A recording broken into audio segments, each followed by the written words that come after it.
చూడండి, వెరైటీగా ఉన్నాయి కదా.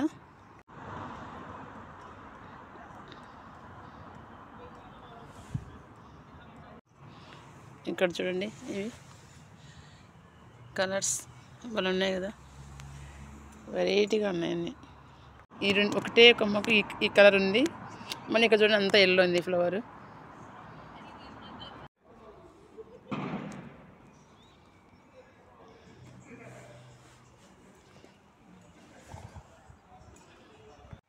హాయ్ ఫ్రెండ్స్, ఈ ఫ్లవర్ నేమ్ తెలుసా మీకు? తెలిసిన వారు కామెంట్ చేయండి, లైక్ చేయండి. చూడండి ఫ్లవర్ ఎంత బాగున్నదో.